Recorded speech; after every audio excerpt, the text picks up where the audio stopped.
That's very kind. Thank you very much. I'm not trying in this lecture to teach facts, and I'm certainly not trying to indoctrinate. I'm trying to raise consciousness. And we've all met the phrase consciousness raising in the context of feminism. It's especially powerful. There's no law against using a phrase like the rights of man or one man, one vote. Yet because we've all had our consciousness raised by feminists, most of us feel kind of uneasy when we hear people use a phrase like one man, one vote. And even those who still use man in that sort of sentence do so with their consciousness raised. They know what they're doing. They're taking a stand for traditional language, perhaps, or trying deliberately to rile feminists. But everybody, on one side or the other, has had their feminist consciousness raised. And I want to raise our consciousness about some unconscious assumptions we all make about religion. Let me try a little experiment on you. At Christmas time, one year, my newspaper in Britain, The Independent, was looking for a seasonal picture, and they found a heartwarmingly ecumenical one at a school nativity play.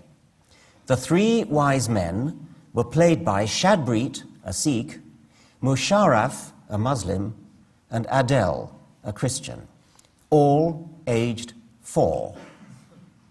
Now, my guess is that you probably think that picture's rather sweet. How nice that 4-year-olds who belong to different religions should come together in a nativity play.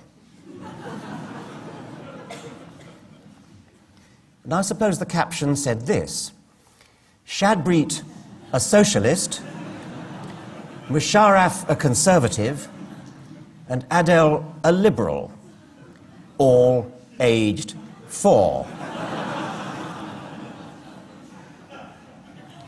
Shadbreet, an atheist, Musharraf, an agnostic, and Adele, a secular humanist, all aged 4.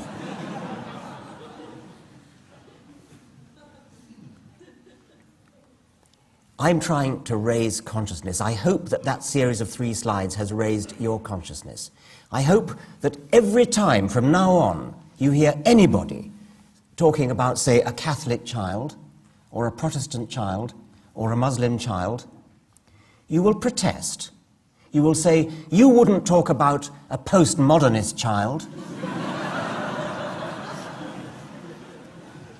or a Keynesian child, or a Hayekian monetarist child. There is no such thing as a Catholic child. There's only a child of Catholic parents. There's no such thing as a Protestant child. Only a child of Protestant parents. There's no such thing as a Muslim child. Only a child of Muslim parents.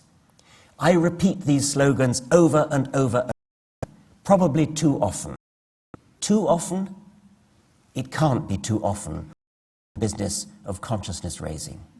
Please join me in protesting every time you hear anyone ever referring to a Catholic child, a Christian child, a Muslim child, etc.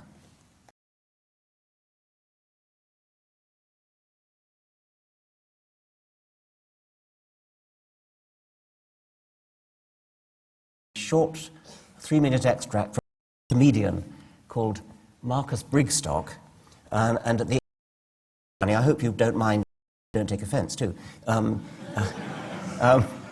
At the end of this monologue, it is put sort of pictures onto it as well. I think it must originally have been on radio. At the end, I hope you'll get the same consciousness-raising point that I've just made. So I'll start I hope the sound will come through. I'd like to start this week with a request, and this one goes out to the followers of the 3 Abrahamic religions, to the Muslims, Christians and Jews. It's just a little thing really, but do you think that when you've finished smashing up the world and blowing each other to bits and demanding special privileges while you do it, do you think that maybe the rest of us could sort of have our planet back?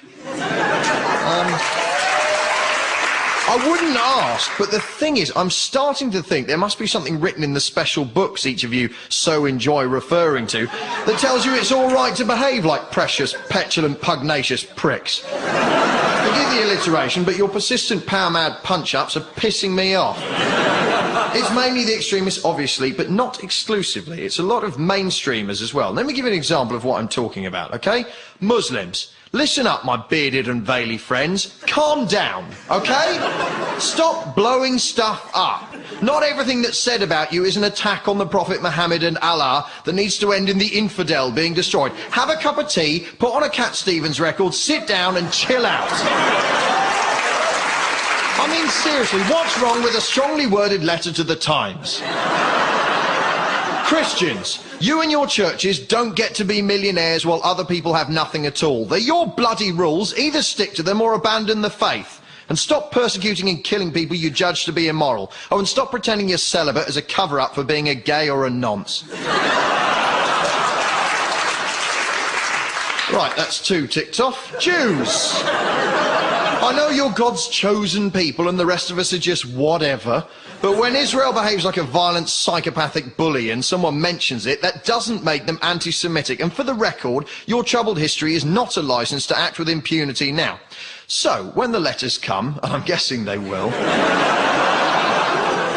I can guarantee that each one of those faiths will be utterly convinced that I've singled them out for special criticism. Why did it have to be us? Islam is a peaceful faith. I don't see what's wrong with being Christian. We're a peaceful, loving faith. How dare you, after all we've been through? We Jews know how terrible violence can be. You see, all of them will be convinced that they're the ones being picked on. The Abrahamic faiths are like Scousers. They're always convinced they're a bit harder than everyone else. Right, and why is it that all of these faiths claim to be peaceful when even the most fleeting glance at a history of warfare will tell you otherwise? The relationship between religion and warfare is very similar to the relationship between Ant and Dec. You could have one without the other, but I'm not sure anyone would see the point. I wouldn't actually like it, but it would at least be refreshing to hear one of them come out and say, Oh, our faith's violent as you like. We'll have a scrap, us lot, we do. Honestly, our special book says fight, fight, kill, maim, fight, smash, destroy, fight, murder, kill, and fight. That's why I signed up, to be honest. I'm a bit naughty, you know what I mean? But no, all of them claim to be peaceful religions. Yeah, peaceful right up to the point where someone takes something they think is theirs, or says the wrong thing, or looks at them funny, then it's fighty, smashy, kicky, punchy all the way. I know this will upset a lot of people, and frankly, I don't care. I'm getting so sick of religious people screwing it up for the rest of us. Please don't kill us, seriously. As far as I'm concerned, this is the only chance we get. When we die, it's all over. There's no virgins and pearly gates waiting for us, no big beardy man saying... Right, so how do you think that went then? Bit mixed? Killed a lot of people in my name, I see. Yeah, not really what I had in mind, actually. Tell you what, have another go as a worm.